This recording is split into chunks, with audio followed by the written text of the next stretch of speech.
Good morning. Good morning. Welcome to First Parish Unitarian Universalist of Medfield, and welcome to all streaming in from home. Welcome to all who are visiting. We hope you will stay for social hour downstairs following the service. This congregation first gathered in 1651. The historic meeting house was built in 1789 on the unceded ancestral lands of the Nipmuc. Welcome to this place. Here, we search for truth and understanding. Here, we celebrate life and contemplate its mysteries. Here we share healing and wholeness. So whoever you are, wherever you come from, whoever you love, we welcome you to this congregation. This has been a difficult week. May our worship today inspire us to live our values in the world and to work towards a more just society. Please join me now for the responsive.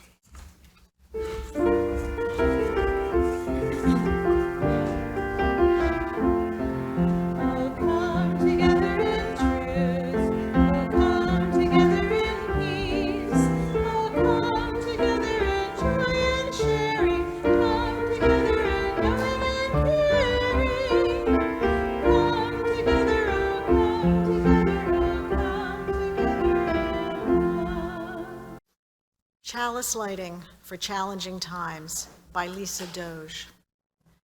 Why a flaming chalice, the question comes. It's the cup of life, we answer.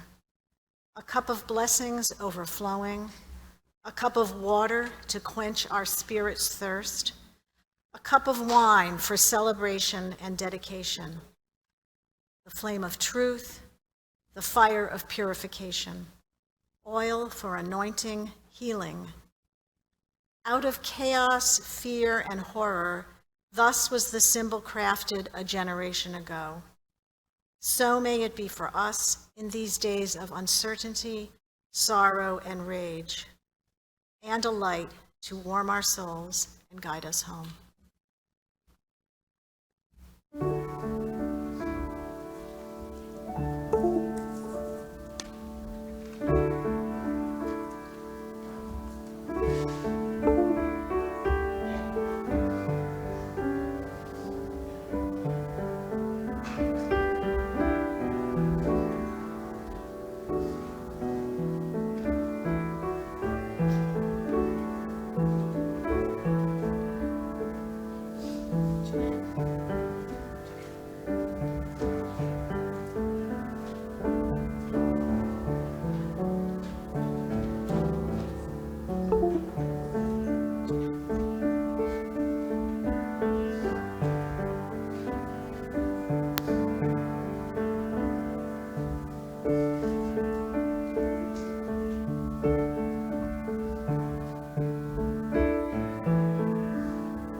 Now please join me to rise as you're willing and able for hymn number 1002, Comfort Me.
This was a hymn written by a UU minister named Carl Seberg, not Carl Sandburg, disambiguation there.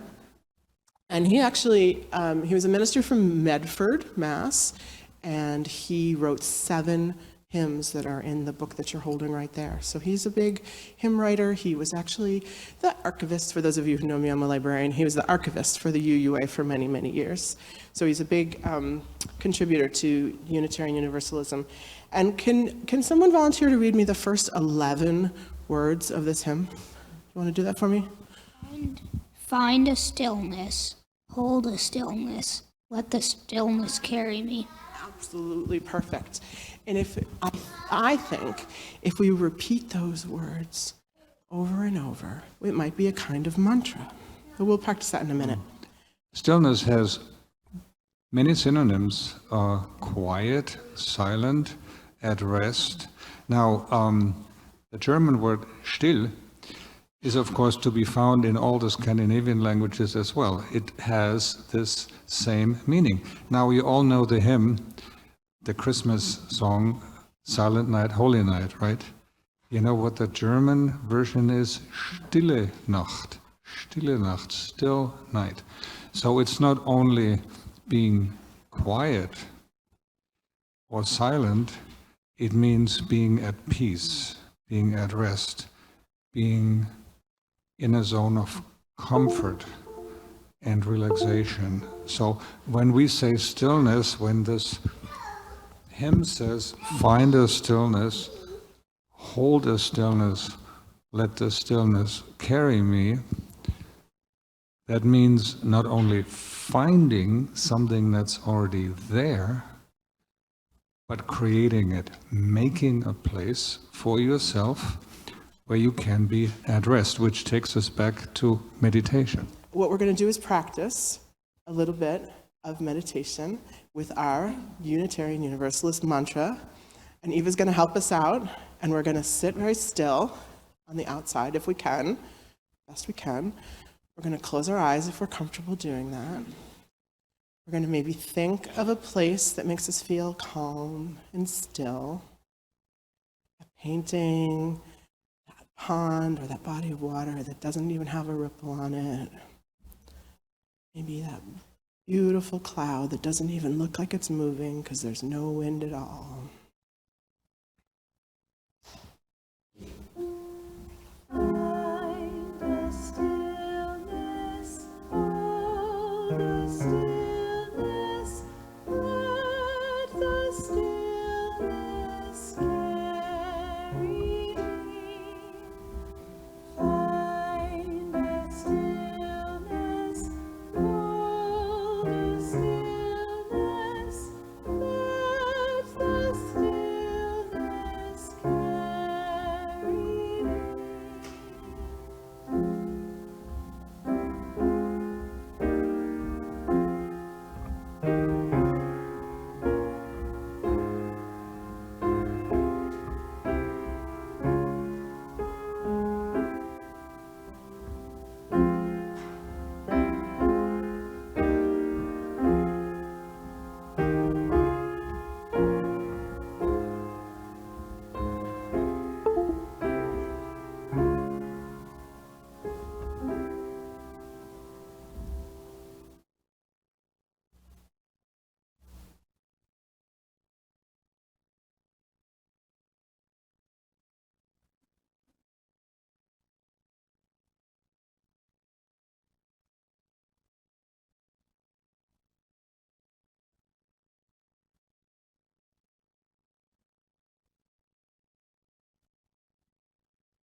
Meditation and going inside to find or create a place of rest goes back thousands of years.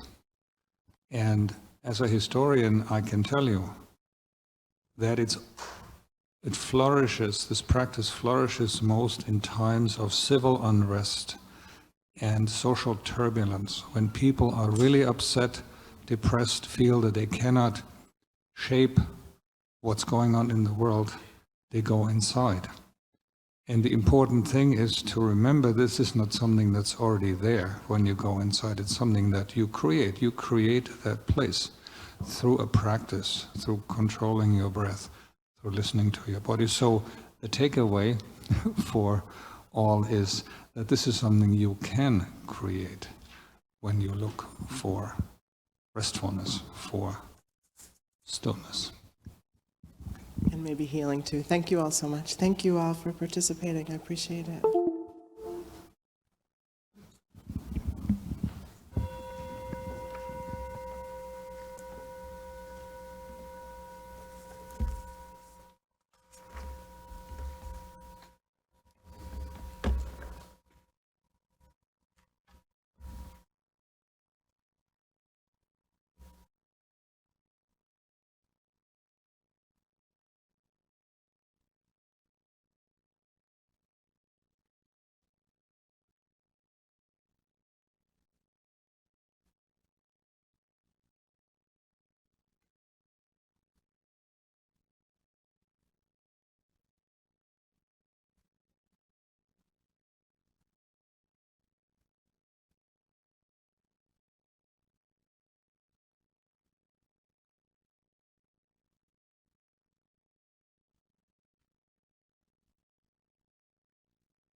Spirit of truth, of light, of God, we celebrate thy wondrous ways.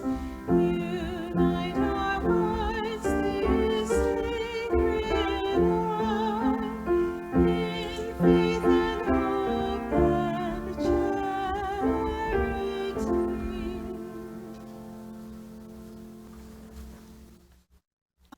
Some Thoughts on the Real World by One Who Glimpsed It and Fled, by Bill Watterson in a 1990 commencement address at Kenyon College. We're not really taught how to recreate constructively. We need to do more than find diversions. We need to restore and expand ourselves.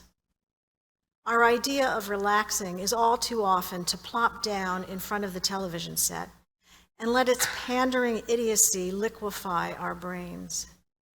Shutting off the thought process is not rejuvenating. The mind is like a car battery. It recharges by running. You may be surprised by how quickly daily routine and the demands of just getting by absorb your waking hours. You may be surprised to find how quickly you start to see your politics and religion become matters of habit rather than thought and inquiry. You may be surprised to find how quickly you start to see your life in terms of other people's expectations rather than issues. You may be surprised to find out how quickly reading a good book sounds like a luxury.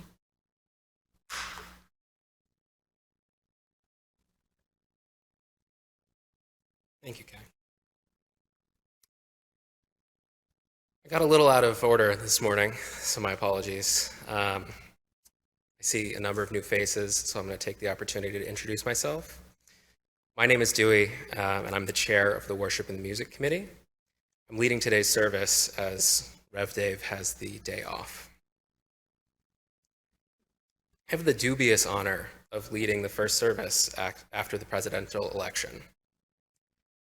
I began writing this a few weeks ago, and I had to come up with a topic that would work regardless of who won the election or whether we even knew the results yet. The thing that struck me the most leading up to the election was that the polls were essentially tied. How could this be? By almost any measure, Donald Trump should have been one of the weakest presidential candidates in history. His presidency was a disaster, and he lost in 2020 and attempted to lead an insurrection to try to overturn it. Since then, he's been mired in legal troubles, and polling shows that most people have grown tired of him personally. But somehow, despite all of this, 72 million Americans voted for him in the election, and he won handily, retaining the House, it looks like, and gaining the Senate while he was at it. This wasn't a fluke like 2016, where a few thousand votes in key states decided the outcome. Trump made inroads everywhere. New York was closer to flipping red than Texas was to flipping blue. Why? When I started writing this, I thought this would be a review of why things were close, that we would have probably narrowly won the Electoral College, and I had the ambitious goal of setting us on a path towards healing, understanding why it was close, knowing that we would be okay with the new administration. In the wake of what happened, I'm still going to attempt to deliver on that ambitious goal, but you'll have to indulge me while I try to work through what happened. This is a topic that has consumed an unhealthy amount of my thoughts and reading for the better part of a decade. So please join me in attempting to draw a diagnostic through line across many of the biggest issues our nation is facing today. It's tempting to say that Republican voters are just bad people, that their votes are primarily motivated by racism and misogyny. that no well-intentioned person could look at the two candidates and make that choice based on the issues, or that they're happy to embrace fascism as a means to their desired ends. While the rhetoric from conservatives has gotten truly vile, I can't accept that a third of Americans are bad people. I think the unfortunate truth is that this election was a referendum on the current state of America. It's my belief that this reactionary rhetoric and the elevation of a wannabe autocrat is actually just a symptom of a deeper American illness. That the current strategies of combating these issues are failing because we are treating the symptoms instead of the illness. A few years back, I participated in a red and blue workshop in the vestry, hosted by Braver Angels. They're an organization that works to bridge the political divide. And the red-blue workshop is designed to give people of different political beliefs a structured and respectful space to talk candidly about their beliefs, with the hope that by better understanding one another, we can reduce the hostility and to help to humanize the other side. It was an interesting exercise, but my biggest takeaway was not how far apart we were in our politics, but that the divide was on the facts. On almost any topic raised by the moderator, it felt like each side was commenting on a different issue. Agreement on the facts or definitions is foundational to any discussion or debate, and this lack of a baseline has played a huge role in the political discourse devolving into the hostile mess that it is today. For a long time, most people got their news from the same handful of TV stations and newspapers. Individual newsrooms would have their own biases, but for the most part, we were all hearing the same stories and working with the same set of facts. Then came the internet, and with it a whole host of new sources of information. As free news sites popped up online and resources like forums and wikis began to blossom, readership of newspapers and viewership of news broadcasts plummeted. Regional media markets were replaced almost overnight by the World Wide Web. Suddenly, people could decide for themselves what they wanted to consume. If you just want sports, you can go to ESPN. If you want gossip, you can go to TMZ. That left only the most engaged segments of the population actually consuming the news. You know, politics, current events, the economy. Gone are the days when to read a review of the new movie, you'd have to at least glance at the news stories above the fold. In an attempt to retain viewership or readership, many traditional news outlets pivoted their model to drive engagement. The idea is that things like political wonkery are boring. Only the truly dedicated want to read Elizabeth Warren's immaculate policy proposals. But if you can make someone feel something with their news, they're more likely to consume the whole thing and come back again for more. Social media has exacerbated this trend exponentially. As engagement farming and exploiting algorithms has slowly become the central goal for many, we become increasingly detached from the facts themselves, and this has given rise to any number of bad actors.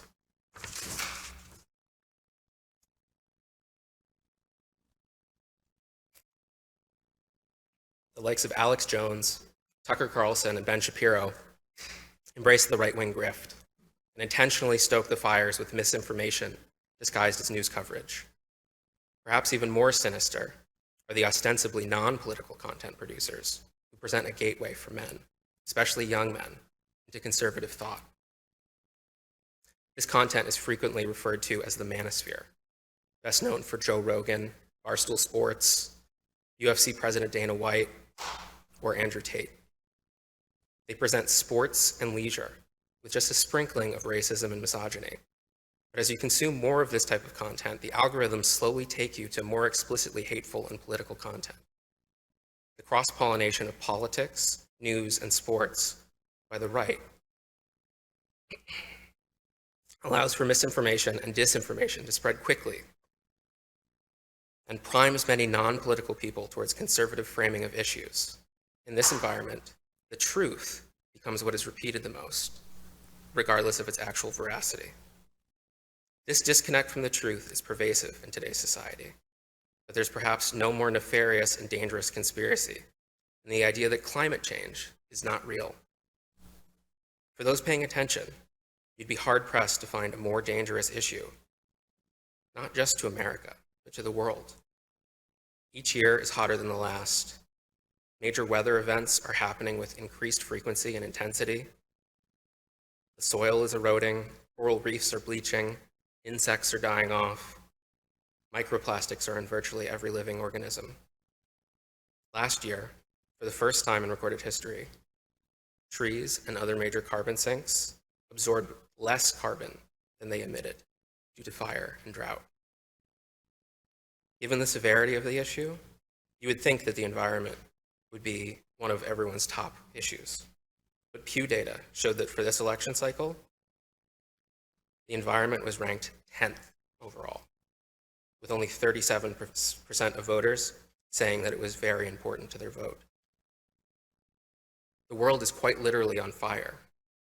How could the general public rate this issue so low? To me, the answer seems like it can be explained in a few ways. First, that disinformation has sufficiently poisoned the well so that many people find climate to be a murky issue or have outright accepted scientifically baseless theories. Despite all the extreme weather events and outcry from scientists around the globe, a 2023 Yale study showed that only 72% of Americans believe that climate change is real, and only 58% believe that it's caused by humans. The second is that many people have grown apathetic. The issue of climate change has been around in one form or another for over a century, so it's easy to develop a sense of the boy who cried wolf with science if you're not actively engaged with the evolution of the messaging. For those who are following along with the science, there's been no shortage of discouraging news on the limited impact that we can make as individuals. The third and final explanation is that climate change may accurately be ranked 10th. As a straight, white, cisgendered, heterosexual male from an upper middle class background, there's no greater threat to my own well-being than the climate. But it's important to acknowledge that this is by no means true for everyone. Women, the LGBTQ community, and racial and religious minorities have either already seen their rights eroded or they are under immense threat. Regardless of whether their concerns are based in fact, many people are genuinely worried about crime and immigration. And perhaps most central of all is concerns about the cost of living, and justifiably so. Home prices, adjusted for inflation, have doubled since 1975. Rent, adjusted for inflation, over that same time, has risen by nearly 40%. Food prices are up 28% since 2019. Healthcare costs have tripled since 2000. 1 in 7 Americans experienced food insecurity last year, and somewhere between 1 in 5 and 1 in 10 Americans experienced housing insecurity, depending on the state. If you aren't sure where your next meal is going to come from, or you're actively at risk of homelessness, most other considerations pale in comparison. All right, enough statistics. I led off with a question as to why so many Americans chose Donald Trump and made the assertion that many of the issues I've laid out so far are merely symptoms of a deeper illness. At first glance, media disinformation, climate change, and the cost of living have almost nothing in common. However, it's my assertion that all of these issues have the same root cause: capitalist greed. This most obviously presents itself through corporate malfeasance. The propagation of disinformation has been an incredibly lucrative business, either by traditional means like ad revenue on Fox News, the most watched news network for more than 20 years now, or by creating fictitious issues and selling people products to fix those issues. Climate change is the direct result of corporations harming the planet in pursuit of profits, often knowingly. Consumer goods have seen record inflation driven in large part by corporate price gouging on their way to record profits. I say capitalist greed instead of corporate greed because I think that while corporations are to blame for most of the issues facing us today, it is the capitalist greed which has taken hold in the thoughts of many Americans. There's a quote that I like that's frequently attributed to John Steinbeck. It goes, "Socialism never took root in America because the poor see themselves not as an exploited proletariat, but as a temporarily embarrassed millionaire." In the reading earlier, Bill Watterson, the creator of Calvin and Hobbes, noted that Americans don't know how to relax, that we're so burned out by the daily grind and with just getting by that many of us just want to shut off our brains when we're done with work. These two quotes together, I think, exemplify what I've described as the American illness. We believe in the promise of raising one's economic standing through hard work, and then work ourselves to death in pursuit of a goal that remains forever out of reach. So how does this wind up delivering Donald Trump to the White House? A combination of two things. First, despite all the evidence to the contrary, many of his supporters will tell you that he is a successful businessman who is uniquely qualified to fix our economy. The other, I think more salient element, is that this election was a referendum on the current state of the economy. While I would argue that Joe Biden delivered Americans one of the most successful domestic policy platforms in modern history, and that the American economy writ large has bounced back from the pandemic better than any other major economy, that framing is largely meaningless to families who are struggling. Harris had the opportunity to run as her own person, with ideas for change, but largely eschewed that strategy in favor of tying herself to Biden's economic accomplishments.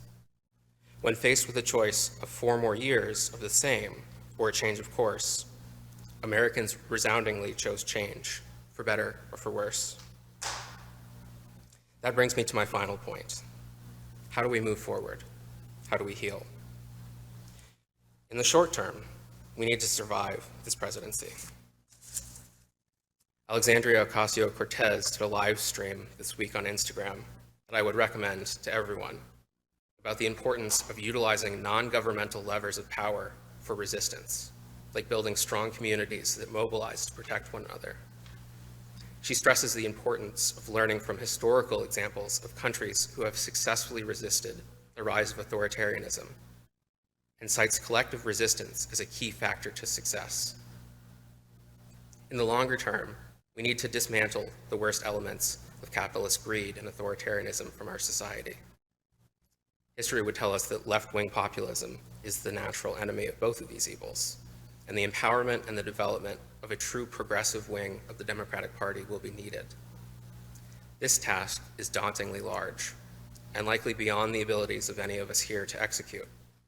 So I would leave you with a more manageable goal than healing the whole country. Focus on yourself and those closest to you. Be an advocate for truth, for the planet, for the well-being of our most vulnerable. Be an active participant in the communities that mean the most to you. Practice self-care. Set boundaries at work and personally. We can't fix anything if we're burned out or apathetic. I will close with another pearl of wisdom from Bill Watterson. Creating a life that reflects your values and satisfies your soul is a rare achievement in a culture that relentlessly promotes avarice and excess as the good life. A person happy doing his own work is usually considered an eccentric, if not a subversive. Ambition is only understood if it's to rise to the top of some imaginary ladder of success. Someone who takes an undemanding job because it affords him the time to pursue other interests and activities is considered a flake. You'll be told in 100 ways, some subtle and some not, to keep climbing, to never be satisfied with where you are, who you are, and what you're doing. To invent your own life's meaning is not easy, but it is still allowed, and I think you'll be happier for the trouble. Thank you.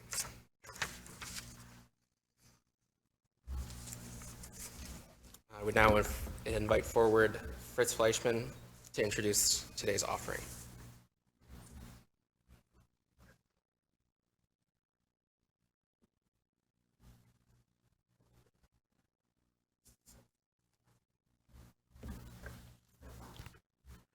First of all, bravo, Dewey.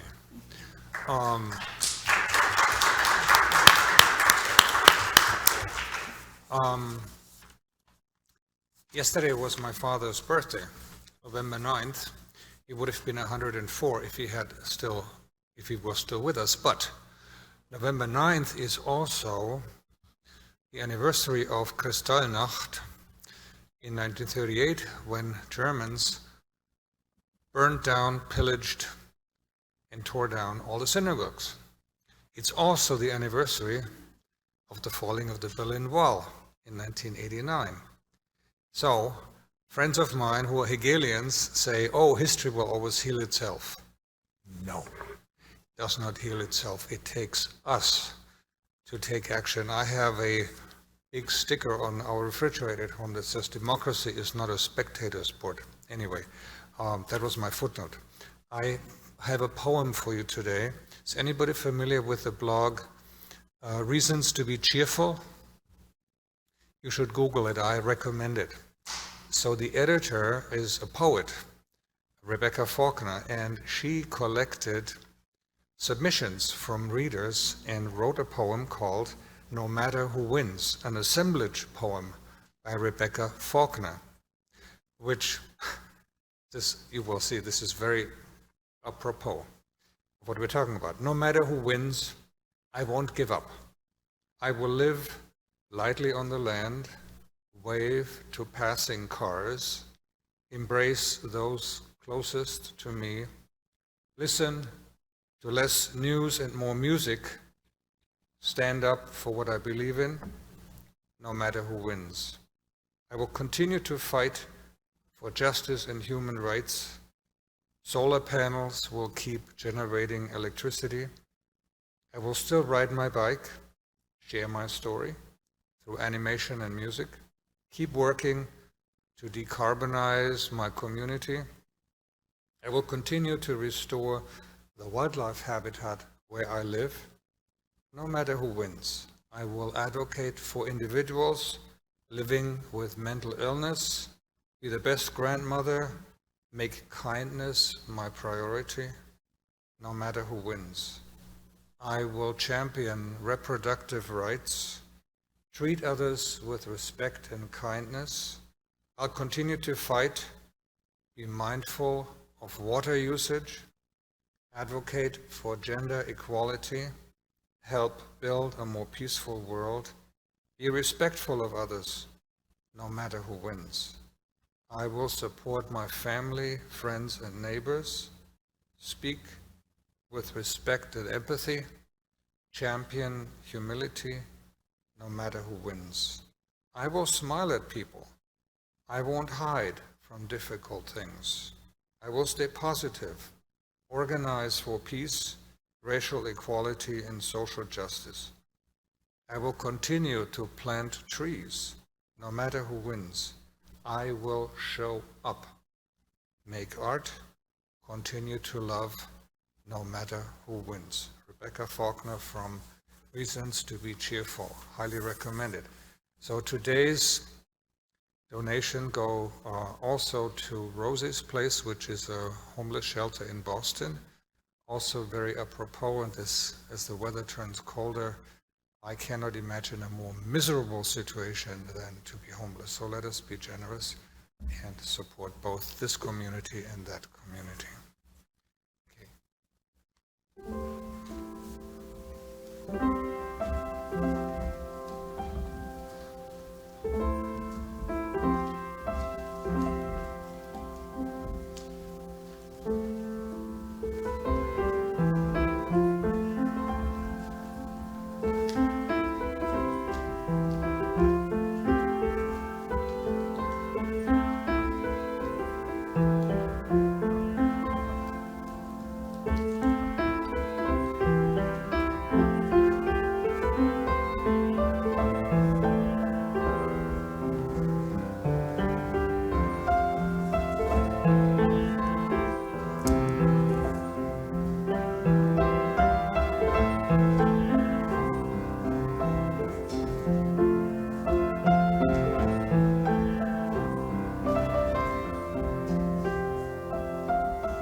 Please rise once again for our closing hymn, number 168, One More Step.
As we close today's service, I take solace in the knowledge that we have an incredible community here at First Parish.